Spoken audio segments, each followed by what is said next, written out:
To test a multi-step workflow in n8n, open your workflow in the editor, then click the Execute Workflow button at the top of the screen. That single action starts a full end-to-end run of every node, from your trigger all the way through to the final step, letting you see exactly how data moves through your automation. If you have a manual trigger node, the execution begins immediately. If your workflow uses a webhook, schedule, or event-based trigger, you'll need to perform that trigger, like submitting a form or adding a spreadsheet row to kick things off. This is the single most important step you can take before ever activating a workflow, because even when each node looks correct in isolation, problems almost always show up only when multiple steps run together. Before you hit that execute button, take a minute to prepare.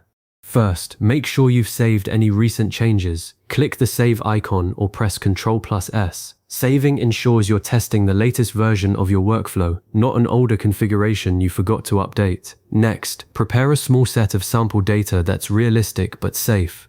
If your workflow processes rows from a Google Sheet, create a test sheet with a few rows of dummy records. If it processes incoming emails, send yourself a sample email. If it hits an API, use a sandbox endpoint or a temporary record.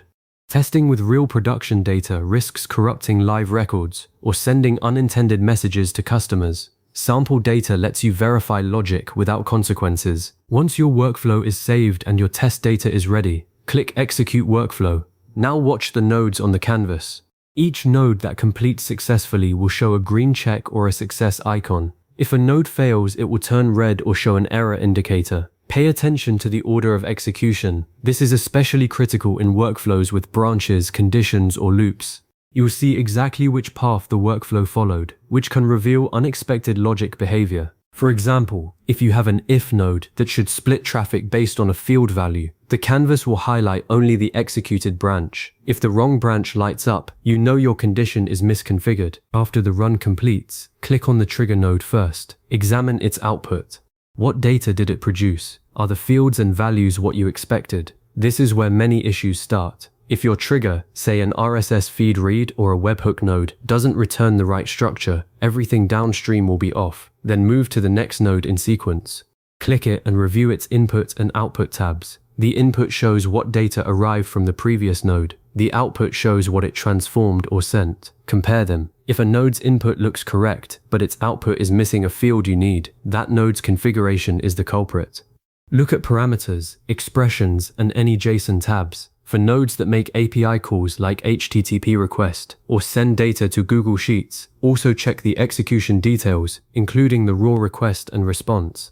An error message like 400 bad request or unauthorized means you likely need to fix credentials, update an endpoint URL, or adjust the payload format. If your workflow calls external services, Slack, Gmail, Airtable, HubSpot, Notion, do not rely solely on n8n's green check. Open those applications separately and confirm the action happened. For instance, if a node is supposed to create a new row in a Google Sheet, open that sheet and look for the new data. A successful node in n8n means the request was sent, but it doesn't guarantee the service processed it correctly. Maybe your sheet has a validation rule that rejected the row. Always verify in the external app. When you encounter an error, click the failed node. Read the error message carefully. Often it's straightforward. Missing required field, invalid expression, connection refused. Fix one issue at a time. Don't change 5 things at once, then rerun. Make a single correction, click save, and execute again. Repeat until the node passes, then move to the next node. If you're dealing with a conditional branch, test every possible path. Run the workflow once with data that should go to the true branch, then again with data that should go to false. Check that each branch produces the expected output. Missing a rarely tested branch can lead to silent failures in production. Once your workflow completes without errors, inspect the final node's output. Does it contain the result you wanted? A summary report, a created record, a sent notification. If everything looks good, save your workflow one more time to lock in all your adjustments. Then locate the int active toggle near the top of the editor and switch it to active. Your workflow is now live and will run automatically whenever its trigger conditions are met. But don't walk away just yet.